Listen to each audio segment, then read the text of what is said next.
cleaning their list and getting ready to blow the horn. They're cleaning their list. You're correct. You are correct. And not just the DLP, all the other parties in opposition, right? Sharon says, I know all of us make mistakes and deserve second chances, but he could never get my vote for president. Oh Lord. Well, you don't vote for president, Sharon. She will install who she wants for president, right? Thank you, Zaire. Thank you, Zaire.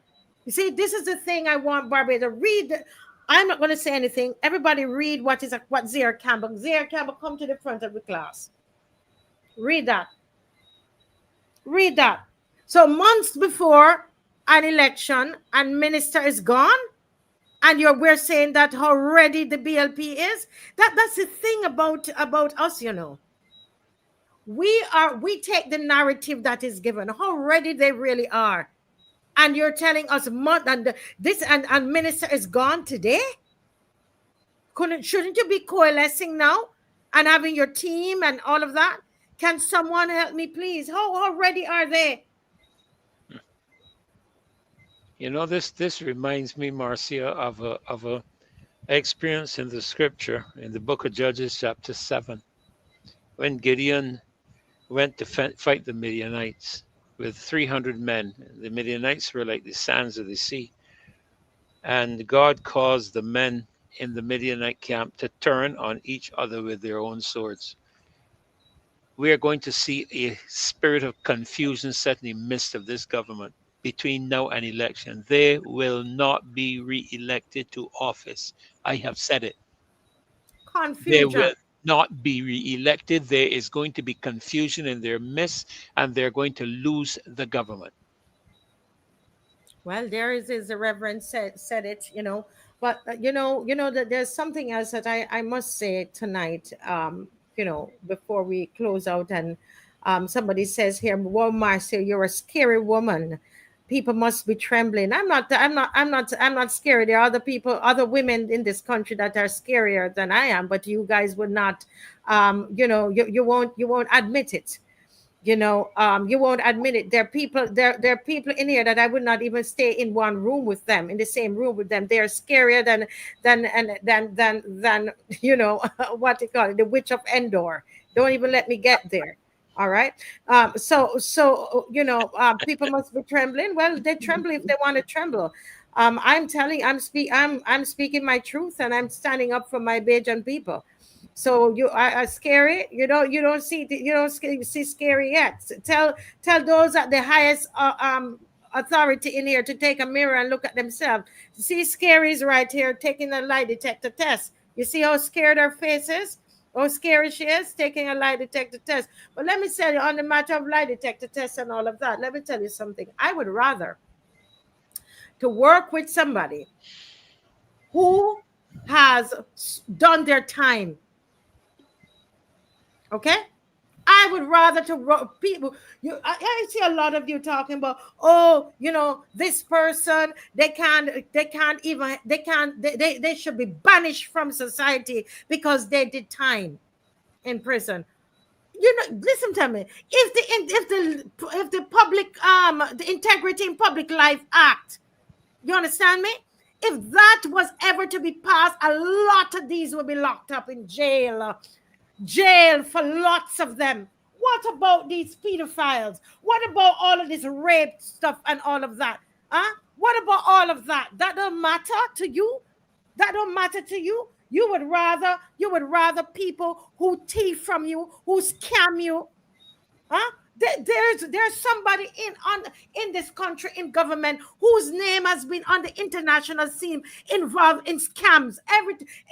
All the big scams in Barbados, their name has been mentioned. But they're walking around dressed up, spokey on a platform, and fooling you and tricking you. You would rather that, right?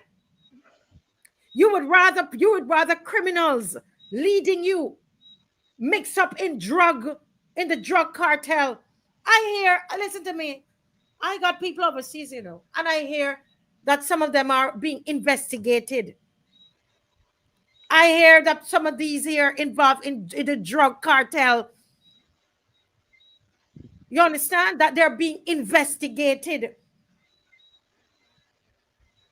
No wonder a lot of these people want to call election quick, quick. Let me tell you something, Barbados. I would rather somebody, you do your time and you come out and you're rehabilitated, than some of these criminals dress up in suit, pedophiles dress up in suit, robbers, thieving, thief land, thief all kind of things in this country. Don't get me started in here. Okay? All of these things, that the atrocities that is being alleged that they have done, and they don't spend a time, they don't get a day. I would rather work with somebody that get a day. You hear me? I would rather work with some, I know what I get in. I would rather work with somebody that get a day. You see the people in Guyana? That man take care of them as whatever you want to say. The one from the Wind Party I'm talking about.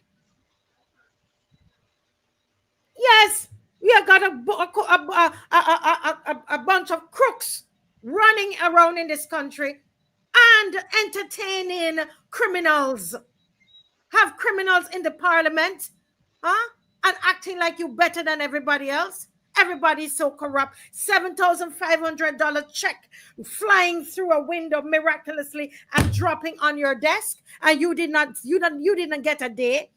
You didn't get a day. But people that get their days, we must not speak to them. People telling me, don't bring those people on my show. Well, you're going to have to stop watching it. I tell you no. Stop watching it.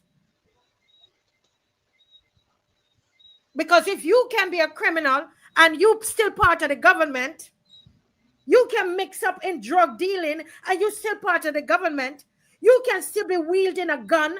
Minister, you're going to tell me you are in government and you are carrying an illegal firearm? Come and tell the people that are telling lies. Come, it's only because I can't call the name. Come and tell the people I telling lies here tonight. Huh? You are a leading person in government, and the police catch you with illegal firearm and can't do nothing to you. Huh? The level of corruption happening in this country. And then you are come telling me somebody that do a day. Don't even bring that to me. Don't bring that foolishness. Yeah, go ahead. Caller, good night. Welcome to the Marcia Week Show. A blessed good night to all. Good night to you. Um, my submission tonight is RX.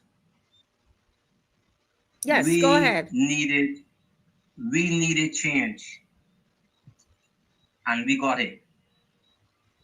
Now, was the change what we needed or what we intended? Mm-hmm.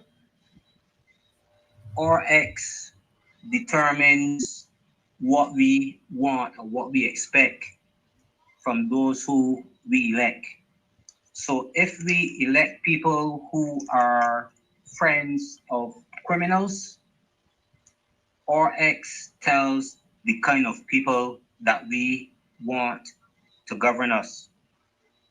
Now, if the allegations of criminals being invited as honorary guests is true, are the protected services being forced, well, the name got changed from forced, being serviced to conform with cut pay to also honor these guests? This is something very important, because we are looking at protective services who have not been paid, and yet still who are still demanded to protect or be escorts for these criminals when they are honorary guests. It doesn't add up. So obviously it is unethical to charge your guests. Isn't it so? Correct. It would be unethical to charge your guests. So maybe this is the reason why we have so much crime, because they're honorary guests. Sounds funny. Now, the people who trusted in this government, I believe that they are going to be embarrassed at what is going to be revealed. But don't you know that some would be so embarrassed that they will vote for them again, just to hide their own shame? Sounds funny. Now, I believe that we should demand the change that we need, and we should also police the change that we expect. So, regardless of how we feel about the opposition, we need to listen to two sides of the story and then judge righteously. Now, Brother Furley said something very important tonight that I believe that we should do some consideration about. You know, the president should not be politically affiliated, and I believe that in order for a government to be installed, you must have a president. That's what I believe, because in my estimation, the president is who the person who installs the government after they've been elected. So chances are, as Brother Freddie have said, they need to install a president first.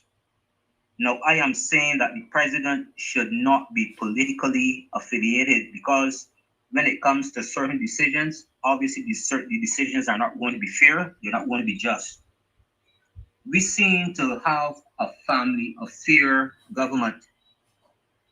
And, it is really heartbreaking when we can find ambassadors being family, ambassadors who used to speak up against the ills of the government. No, sorry, people who used to speak up against the ills of the government are now installed as ambassadors to be paid by the same government, and obviously they're going to keep their mouth closed. Are we living a life where we can be bought so that we would not be able to stand anymore for what is right and what is truth?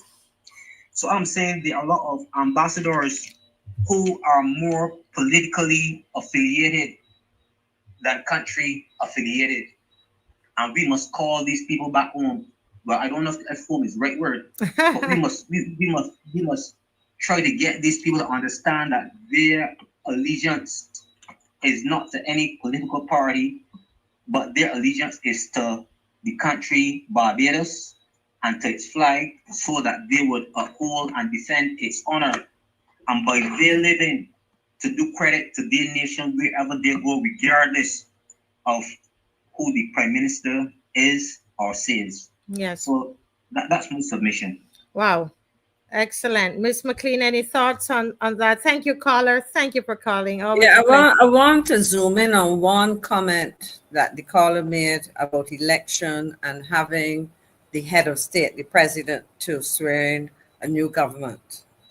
He is correct. Now, of course, if the current, because we have introduced, not we, the government has introduced a new situation where we have a 4-year term. And the current president, I understand that term comes to an end in November.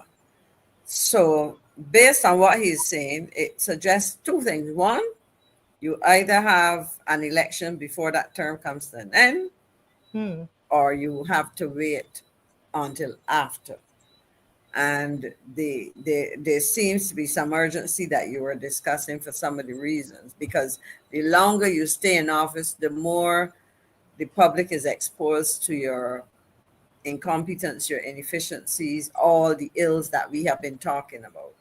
So that probably explains some of this urgency and why we're trying to create a situation to suggest we're doing something about a major ill that has been on the lips of the public. That is the problem with housing and the poor performance of that ministry and the several ministers that were in there. And I would extend it to say the decisions of cabinet, because I still contend that, and I speak specifically of the Hope Project, a single minister, and I would say a minister, I would argue, show me otherwise, but I would argue that decisions about who would have been recruited, who would be appointed to the board, were not decisions of the minister. I am, I would put, I would argue, unless somebody could show me otherwise, that instructions were given and the cabinet just accepted what was put on the table. In other words, that came from on high. That didn't come from a minister. So what you're trying now to do is to kind of make yourself look good by supposedly acting. And as we have said earlier in this discussion, and I certainly made the point, you have a minister who frankly was there taking instructions, being thrown to the wolves or under the bus or thrown to the sharks, whatever, however we want to describe it. Yes. So I found the gentleman's comments quite interesting. Very, very, very interesting. There's a comment on the screen there about this Mr. Stern and the subvention for his campaign. That and you know, this is a very very important point here, because the subvention is how much, Miss McLean? You remember the figure? It's either 150,000 or something like that. 165 or something like that. Something like that is Right, right. And that subvention has not been given in the almost 7 years. No. Nobody has ever gotten it. So no, I understand, and I might be correct that it all was taken by. Right. So I was about to say that I was told by Mr. The former leader of the opposition, which is Reverend Atherley. And I was in his presence when he said that the prime minister took all of it for herself. She took all the money and they used it in their campaign. So it probably happened again and again and again. And again and again. And so this is supposed to be a yearly subvention? I believe so, yes. So people can calculate how much money the opposition would have had. I would have to check. Can somebody double check if that was supposed to have been a yearly? I will see if I can get that information. Okay. Now, some of you're adults. We're adults. Adults vote. But think about it. If it is that there is supposed to be a subvention that these this political party is supposed to get, they have not gotten it. The prime minister have decided that she's going to take all of it for herself, her and her party, and they use it on their campaign. And when the election comes and you don't see all the flags that you want to see, the very big stages, all the ads on the radio, etc., you are the same ones that are going to complain and say, oh, the DLP not ready. Do you know that it's going to take money for the DLP to be ready? It's going to take money for the UPP to be ready. It's going to take money for any political party to be ready. It needs money. It is supposed to have money. And they know exactly what they're doing. They know exactly. And you know what? There are lots of people who don't want to give to a political campaign because they feel that if they're known, if people know that they've given to the campaign, then guess what is going to happen? They're going to be victimized. That's what they think. And I want to say to the loyal opposition, if election is coming up, I'm going to say something really daring. I'm stepping out on a limb and saying something here. I've discussed it with no one. It's my opinion. I'm sharing this opinion. It's my thought. My thought is this. If we believe in democracy, if it is that you believe in having a one-party state is a threat to democracy, I'm appealing to everybody that's listening. Put your money where your mouth is. begin to save up and give something towards these parties, whatever the parties that you want to support in the opposition.